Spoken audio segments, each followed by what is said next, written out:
Hello my friends, and I have been running this Russian playthrough with Iron Man mod. I started at Muscovy and made this Russia, couldn't conquer Poland and Lithuania. It was a roller coaster. Germany was formed here, but then later got revolutionary and everything for Germany went down. As I played, Brandenburg was allied to Ottomans, and then they really helped Ottomans to gain power. My ally Sweden was with Poland, and Great Britain also never managed to colonize. Spain colonized the world, but Ottomans in the middle are a big problem for me as Russians. But I managed to once ally with a lot of nations and take some provinces from them. Now I am in this state. I don't have access to Black Sea, and Sweden has destroyed Denmark, and because it was my ally for the most part, I never taken these parts that I have to take. Here we have Persians taken over by Ottomans. Here we have India never conquered by anybody. They have Delhi, Bengal, and Vijayangar. So again, here we have the Indians are taking over these areas. China was in a mess. Ming, you can see here. We have Shun, Shu, Liang, Wu. It's in 1,000 pieces. Korea, quite nice. Japan had a bad time with me, but this keeping strong. I couldn't conquer Japan much. I had many wars with Japan trying to conquer this area here, but every time I failed. Here we have Australia and then New Zealand taken over by the Spanish, but they were first taken by British, then Spanish, then Portuguese, then Spanish. This is the map. Let's go to the cultures. We have my culture, Muscovy here, and Mongols are like this. Still, I converted a lot of Mongols. Nogai and Crimean, I really converted a lot because I didn't go for humanists at all, just converted cultures. I have access to warm waters. I mean, quite warm. Baltic Sea compared to frozen north, but then I don't have access to this part. I had a vassal here. I annexed them because they got revolutionary. And anyways, religious-wise, I'm Orthodox. Most of Europe is Protestant. Some Catholics here. The rest are Protestant. Poland and Lithuania are Protestant at the moment. England was Anglican, amazing. And development-wise, I tried to develop my country, but you know that parts are not very developed very well. Central Europe is the most developed, of course. And institutions is worldwide. These are the government types. So here we have the revolutionary governments, and then we have republics. The rest are monarchies, and then we have tribal. Anyways, I'm going to convert this game into Victoria 2 and Victoria 3. I'm going to obviously save this game and then convert it into Victoria 2 and Victoria 3. Then hopefully I can run them games both. Okay, let's go to the conversion process and record that. To get the Victoria 2 converter, which is EU4 to Victoria 2 converter, you cannot find it here on the first main page. You have to come to this area, and then here, EU4 to Vic2, you're going to come here, and you're going to get the latest Wallachia, and after that you have to extract it and then use it. So I have done that. I just come here, open the converter, and then do this, come to converter front end, and everything is set. You need the Heart of Darkness DLC, I think, I'm not sure, but it was this way before. And just leave everything as is. Unless you know what are you doing, just leave everything as this, especially this all dead is dead for core nations, because they're going to give you a lot of problem if you don't do this. And then convert save.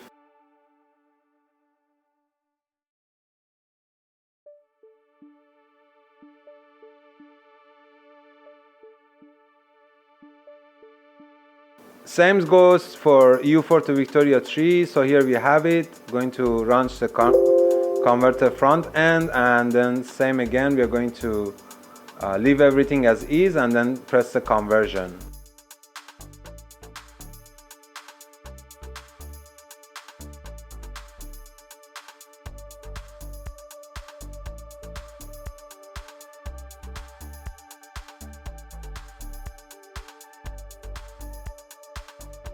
So now we are going to go and compare these two games. First, we are going to see the Victoria 2. Going to check this one and start Victoria 2. So here we have the single player, and then we just look at the map. So you can see the map is really well translated to Victoria 2 just by looking at the areas in Europe.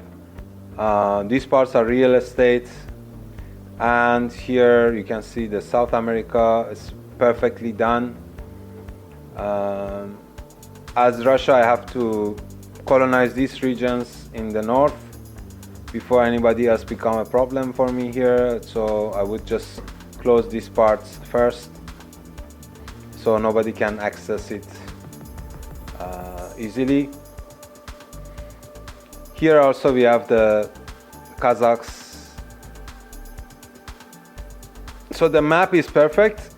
Even the wars are here present, and also the provinces that are at the moment occupied by Vijayangar. All the names here are all authentic. They have been reflected. You can see the flags, flag of Russia, the Russian Empire. Here we have the flag of Ottomans, Persian flags, and let's see the French Revolutionary flag, UK, Republic of Britannia, and then we have Sweden here, Poland, Lithuania, Canada, and this is America, so Mexico or Mexico, and we have the desert here, we have 13 colonies here, British Louisiana here.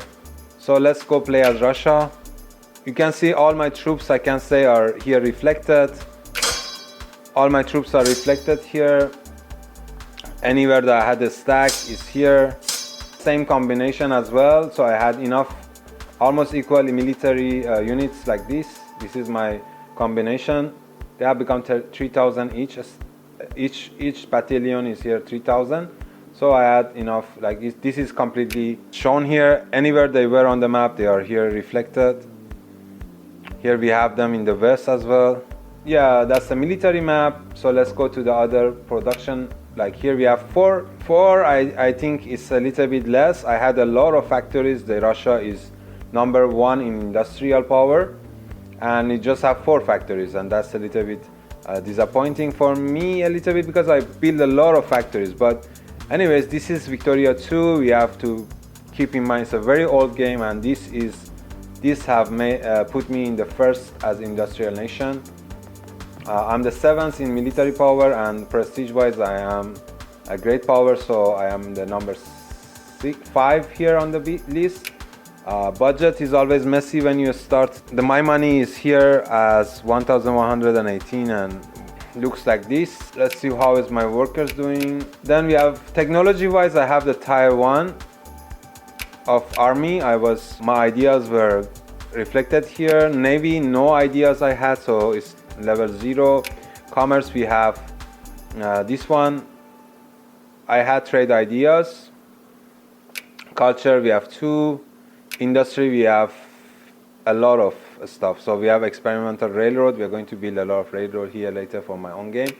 We're going to go to political and then check here. A lot of my people are conservative in the government, and also they are also in the population. We have 19% only liberals. No laws or anything. Everything is just like this. Voting system is Jefferson method, and let's see, slavery is allowed. So I'm a little bit disappointed. I think it must be outlawed soon enough.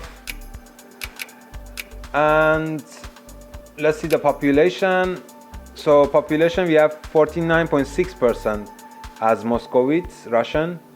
We have 20% Tatar, 5.7% Mongol. So and we have Ainu 1.2%. I didn't have any Ainus left in my country, so you must say that this is not well reflected here. Religion, my country was a solid Orthodox nation, but you can see there's other parts here. In general, they say that you have converted a province, but you haven't converted all of the people. So Some of them are still, even the province is Orthodox, but there is still other religions in your nation. Dominant issues are Jingoism, and then we have pro-military 8.8%. Let's see if our workers are happy. Our workers are Orthodox Sunni, and they are a little bit maybe unhappy. They are not assimilating at the moment. Let's see the soldiers. Soldiers are having a good life compared to workers. A lot of cleaning to do, manual cleaning. We have trade here. This is how the trade look like, and diplomacy wise, we don't have anybody in our sphere of influence while other nations do. So I have no sphere of influence, I have to work on that. Military wise, we have all of our generals controlling our armies, and navy also. This is our navy. It was here protecting the trade here in EU4. The navy here, it had a lot more ships. It's not reflected. Anyways, that's all for this. Let's go and compare it to Victoria 3. Okay, we're going to go for a new game and then just see the map first. So here we have the map. We can see it's well reflected. Let's see the flags. Here is the France. Here we have the British Republic. The flag is not the United Kingdom because the country is different. Actually, it's British Republic. Here we have Spain. These areas that are freely real estate in other game, they are like this. Same for Russia. These parts are already colonized. I don't need to worry about them. You can see in Japan the map is look better. China is as it was. We have Wu, Z even here that we have a war at the moment with. And this is the Southeast Asia. You can see how it's reflected. United States is like this. Here we have these parts non-colonized, which was a wasteland before. And Poland and Lithuania are here reflected in the same color. Germany is in trouble, yes. And then Sweden, we have it here. Here we have Germany Republic. So Ottomans are this one, and they are rank 1. We are rank 3. France is rank 2. Looks much better. The map looks much better. Here we have these parts that belong to me. Here is reflected. Not this part, a little bit different. I got all of this province here, of course. And this province is divided. So let's go play as Russia, see what is internal stuff of Russia. So here we have a lot of issues at the moment in Russia. We have engine shortage, we have lead shortage, we have explosive shortage, and we have famine in Russia in some parts. Let's see what's the famine situation. Now let's go to society. Let's see what's going on here. Let's see the cultures. I think this is way more reflecting what was the EU4 game. Japanese and Sami are very little in my country. Religious wise, I am 96% Orthodox, which is reflected very well. We have not much of other religions, it's better. So classes, we have this. 34.3 million people at the moment in the country. We can go and see the buildings is better reflected. A lot of industrial stuff here for me to take care of. Let's see the economy, budget. My total income is 33,600. My expenses goes here to the government, and then I'm making a loss of 38,300 for every month here. I have to really look into this stuff to see why I'm bleeding a lot money. But anyways, the culture and religious wise, this is way better reflected. Especially the map also is look beautiful, the vibrant colors here. So we see Yaroslav. What's the problem with Yaroslav? Here we have a starving population. 2.6 million people are starving here. Let's see the companies in Russia. There are 29 companies in Russia. Then see the research wise, see what is the situation in our production and military society. So here we have some researchers done. Military wise, we have more to land, a little bit of naval research is done, and then society. Here we have a lot done in society.